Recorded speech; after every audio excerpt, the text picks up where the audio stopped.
This video is going to be a little bit different because a lot of you have been asking for either walk-arounds or updates on some of my project cars or projects that I've built in the past. And I thought instead of just making a video about a whole bunch of cars, I'm going to talk about each car individually in a video, and I'll throw them up here. If you have a question about this particular car or just a general question about any project that I have built, throw it in the comments section below. I'll answer it, and then I'll add it to the questions as we move through the list of vehicles. And there's a lot of them. I think last time I counted, I think I got like 24, 25 cars in the collection right now. So we're gonna kick this all off with one of my favorite projects that I've built over the past few years, and that is my Goat Built Jeep LJ that I call the Race LJ. Now, this Jeep is not actually a Jeep LJ. It started life as literally just a TJ body, and it is an entire tube chassis kit that I got from Goat Built. Now, Goat Built is a company that's run by my friend Drew Burrows, and he has done these basically pre-bent, ready-to-weld kits in the past, all revolving around 2-seat and 4-seat tube buggies that he called the Ibex chassis.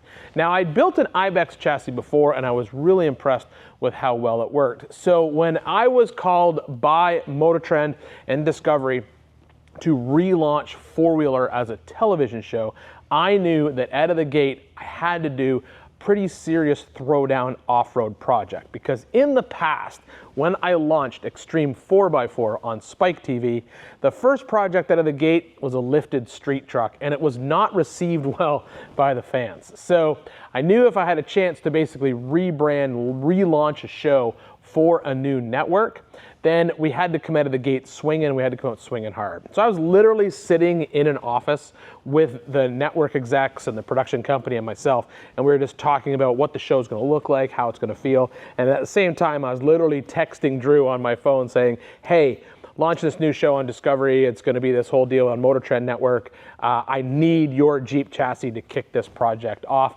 And he was cool enough to basically sign up, come on and do the show with us. And it was the right decision, because when that show launched and we opened up this shop right here with a pile of tubing on the floor and said, hey, this is FourWheeler TV and this is what we're gonna build. And at the end of that episode, we basically had almost what looked like a rolling chassis of a Jeep. It really sort of set the tone for what FourWheeler was gonna be like. So the reason that I built the project, or why I chose to build the project, was strictly that. I chose to build that Goat Built Jeep chassis because I knew that it would basically set the tone for FourWheeler on Motortrend. Some specs on the vehicle. It is, it's like I said before, it's a full tube chassis, even though it looks like a Jeep LJ. So it's a Goat Built Jeep chassis. It's their, I think they just call it the JC kit or Jeep chassis kit. It's a Jeep TJ body on top of that tube chassis. It has a 5.7 liter LS, but it's not an LS1. What it is it's the truck 5.3. But when I had it at the machine shop, my engine guy tore it down and it needed to be bored 20 over because of rust in the cylinders. So when we started pricing it out, he had just done a 408 stroker kit on an LS1, and we're essentially able to take that iron block, bore it out to the correct dimensions, basically turn that iron block into a 5.7 liter LS1. So in essence, it's like an iron block LS1, because it's got LS1 rods, crank, pistons, and heads on it, and then an LS1 intake. So it is a 5.7 liter LS engine. That is controlled by an Edelbrock standalone EFI kit. Behind that is a turbo 400 transmission with a manual valve body in it.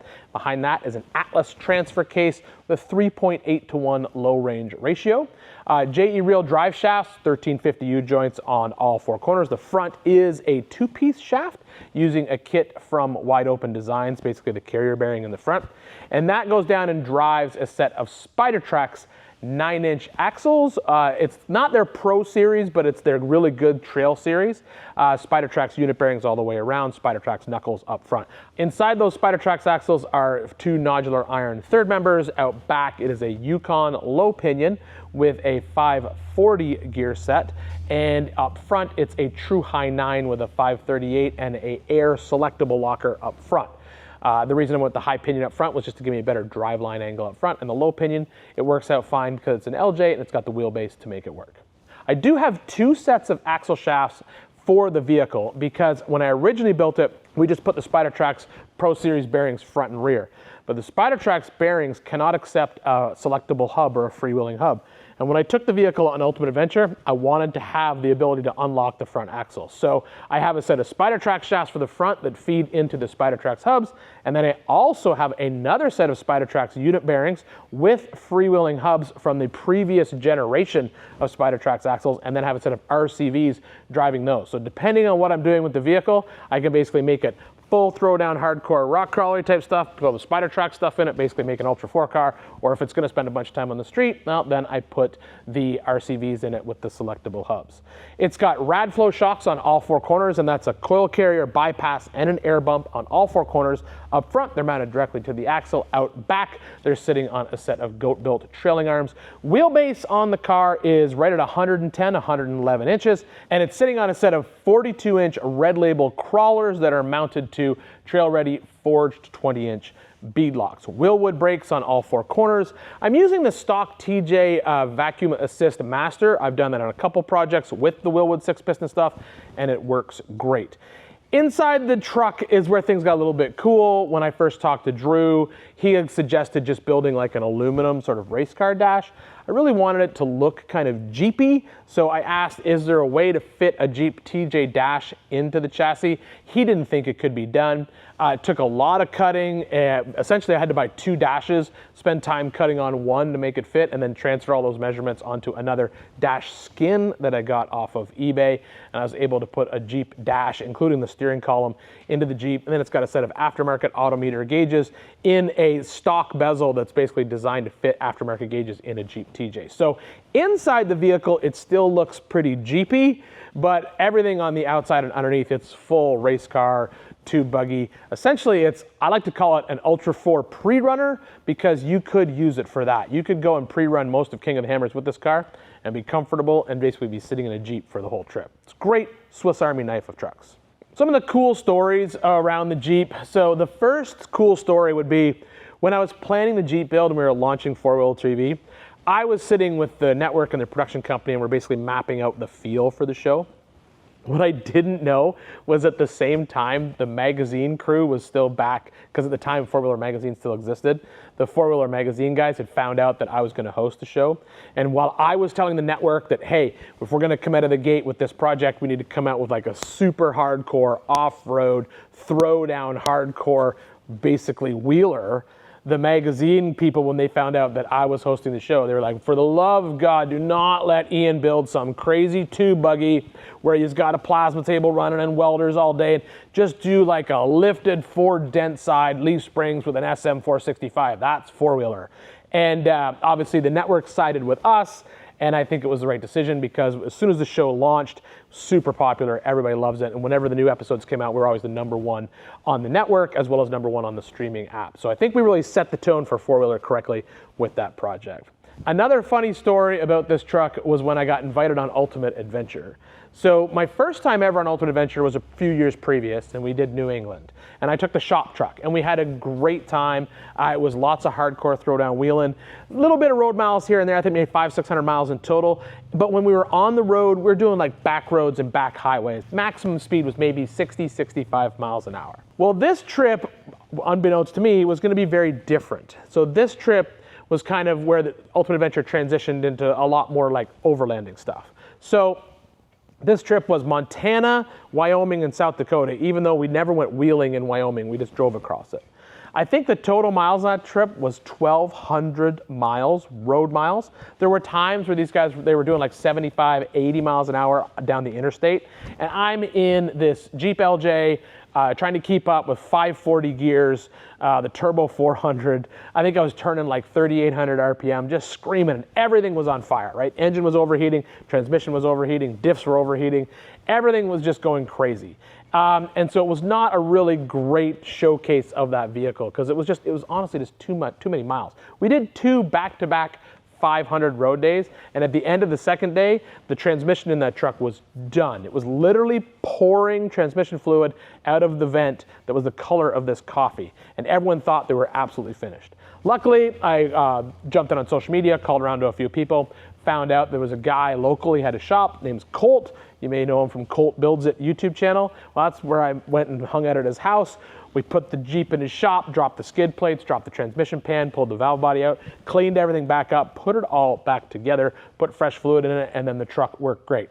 Fast forward a few months after that, I pulled the transmission out of the truck and tore it down. The transmission actually looked to be still in really good shape. Really didn't burn anything up. So obviously what I just done is washed out the fluid on the trip. It was definitely an example of bringing like an atomic bomb to a knife fight, because for the first 4 days of that trip, I don't think I put the Jeep in 4-wheel drive for half of the off-road trails. I was just bombing them in 2-wheel drive, having fun. So I really should have picked a better vehicle for that trip. But either way, the Jeep still showed up, showed out, went to South Dakota. It did great. It even rolled, put it back on its wheels, and it finished the obstacle after that. So it did what it was supposed to do, which was complete ultimate adventure.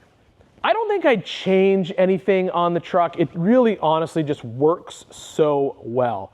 I think maybe the only thing I wish I would have done out of the gate is I wish I would have put a 4L80 in it instead of the Turbo 400, just to have that overdrive gear on the highway. I don't drive it a lot on the highway. I mean, it sees a little bit of highway miles when we go to places like Moab, but I don't spend a lot of time, you know, bombing down the highway with this thing. That's not what it's built for. It's literally my Swiss Army knife of awesome driving trucks. And it's proven itself everywhere. It's wheeled pretty much corner to corner, and it's done some iconic events. It's done Ultimate Adventure.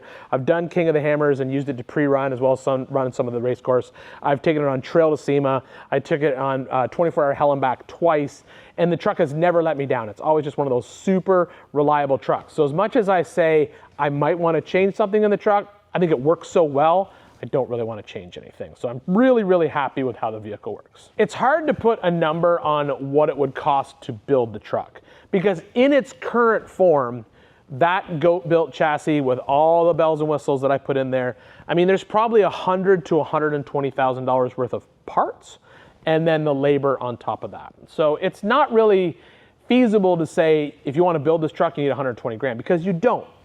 You could build a similar Jeep like that and save a bunch of money in different places. You don't need the full crazy Ultra4 Spider Trax axles. You could use some junkyard axles front and rear. You don't need the built LS1 underneath the hood. You could do just a junkyard 5.3 and everything would be fine. You could do a 4L60 instead of a built Turbo 400. You do kind of want the Atlas, so that's where you're gonna spend some money. And you don't need to have coilover, bypass, and air bump on all 4 corners. You could get away with just a good set of coilovers on all 4 corners. So you could probably build that truck for $50,000, $60,000 if you really paid attention to where you spent the money. But at the end of the day, for that truck to perform as well as it does, even at $100,000 to $120,000, I think that thing is just amazing. Anytime anyone's been in it, it blows their mind as to how stable it is, how fast it is, how good it crawls over rocks, how good it does fast stuff versus slow stuff.